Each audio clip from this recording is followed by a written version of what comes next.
Welcome back to Fashion Bites. I'm Ellen Byerrum, author of The Crime of Fashion Mysteries.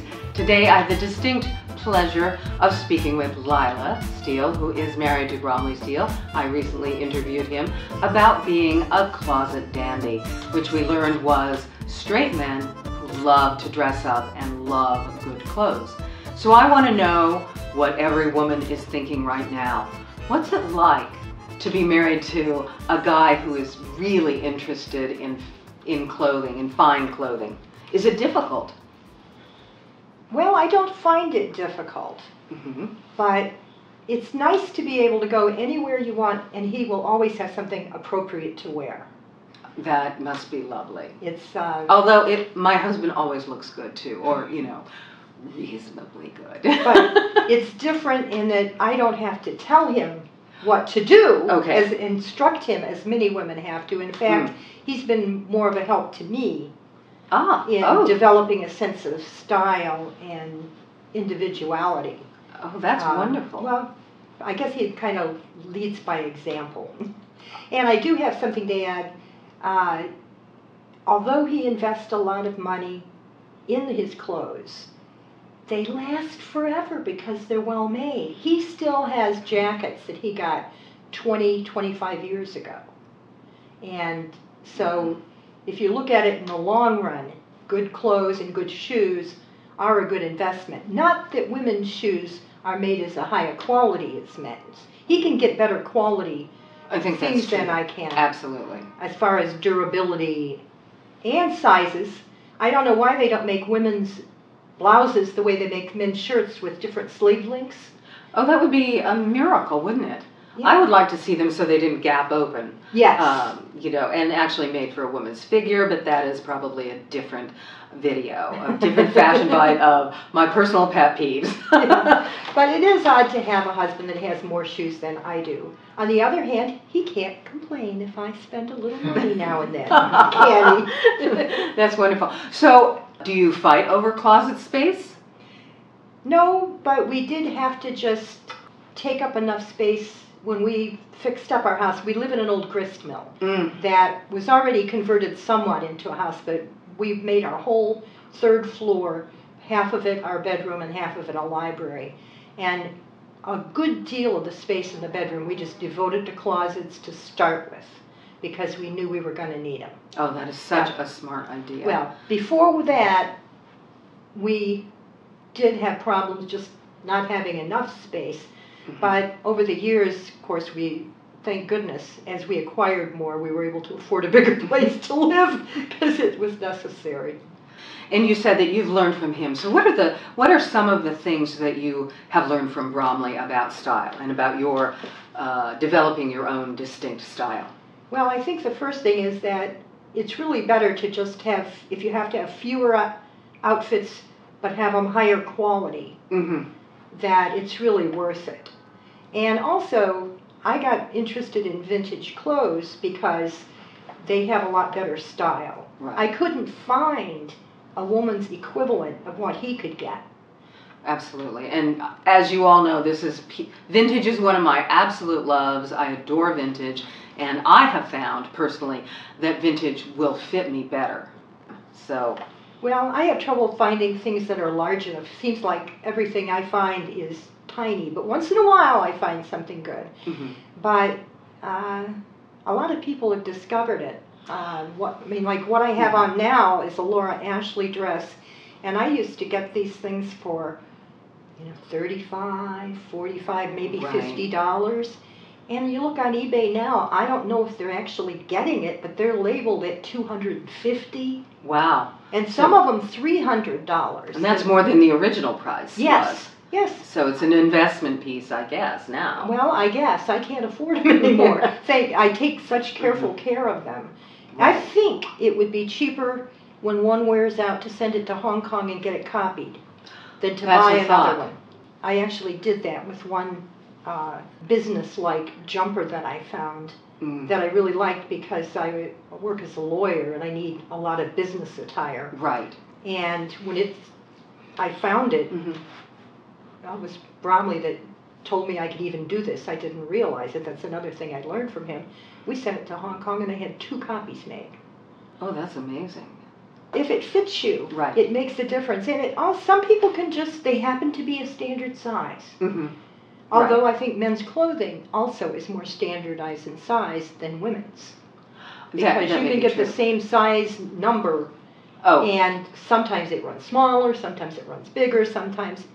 Even in my Laura Ashley, certain styles have a larger chest, and right. same number, 12 or whatever, will be much smaller in a different style. I just don't think it's as consistent. No, and I think it also depends on where the clothing is actually being manufactured. Yes. You know, depending, I mean, on a country, I'm sure that some people think Americans couldn't possibly be this big, you know, because they're so very small. Well, I'm sure, because I see these vintage things now on my computer because I look up vintage things. Right. I start getting the spontaneous ads that come up, and I think, oh, that really looks great. That's a 50 sundress.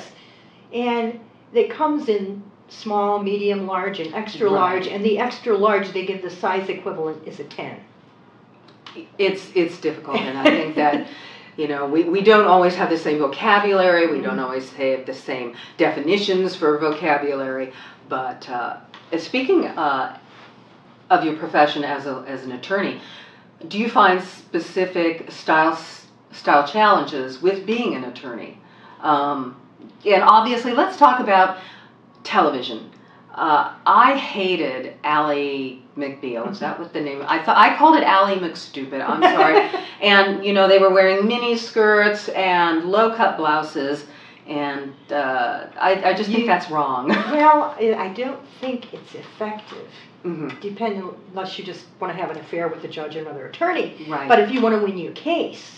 I really went with a classic style, and when I worked for legal services for years, almost all of my career was in public interest law, and people would be astounded because I was a community organizer and political and all this, but when I went in the courtroom, I was very conservative because I don't want anything to detract from my argument on behalf of my client. So people would be really surprised because if I wasn't going to court, I looked entirely different, and then they would see things.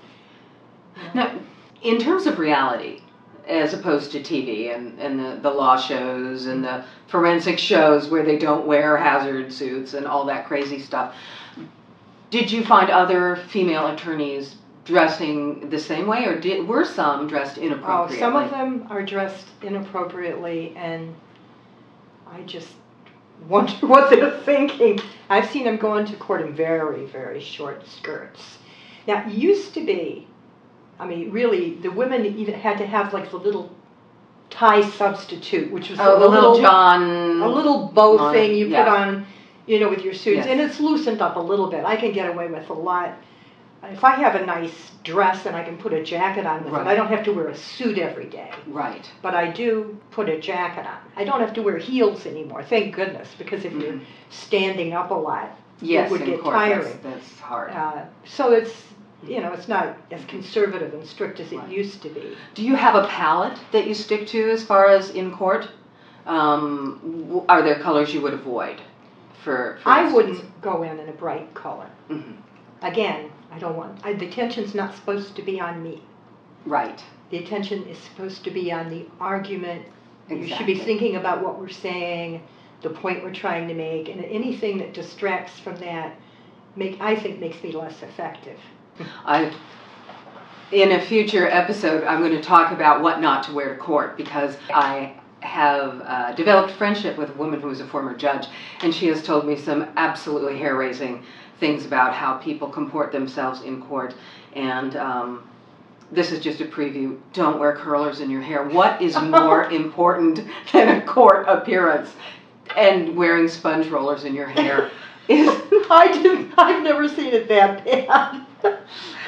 Okay, so that's just one little tidbit I have, and that's wonderful. I love talking to people and finding these things out. But I love hearing about the law and the style and how you accommodate that. Do you ever feel when you're going out that Bromley is better dressed than you are? Oh, sure, but it doesn't bother me. Okay, that's great. I'm dressed well enough, but I like him to look good. Okay, yes. Well, does that mean you have to fight off the ladies? Oh, sometimes. But I win. All right, then. That's what's important. That's great. The only thing left I have to ask is, have I not asked something you want to tell me about? I think another thing about vintage clothes Yes. is you can find styles you can't find anywhere else. I happen to like drop waist dresses. Mhm. I think on my shape they look good. For a lot of the time, you cannot find one in any store, online. They just don't make them. I also collect sailor dresses. I happen to like them. Mhm. And have been going down the street and have a guy turn to the woman he's with and say, "I wish you had a dress like that." And I thought, poor thing. Right, because Where you would can't you go find to them. get it? It is difficult to be frustrated in your search for clothes, and obviously I love vintage. I find it to be a rapidly diminishing resource, however, and I do get a little irritated when Hollywood scoops them all up, and you know the stars get to wear them once. Well, that's why the prices are going up so much. The other thing is, if you find something you like, because fashion goes in and out, style is more consistent, but fashion goes in and out. When something comes in fashion now that I like, I buy 2 or 3. Because I know I may never see it again. And as always, please talk to me. Give me your questions. If you have a solution to finding clothes that we can't find in the stores, let me know. So thank you, Lila, for talking to me. It has been an absolute pleasure. Oh, you're welcome. It's been fun. Oh, thank you. And I just want to say, if you want to know more about me or my books, look at my website at ellenbyerrum.com. Also, if you like these videos, please subscribe. There's a button below. And I will see you next time. Bye.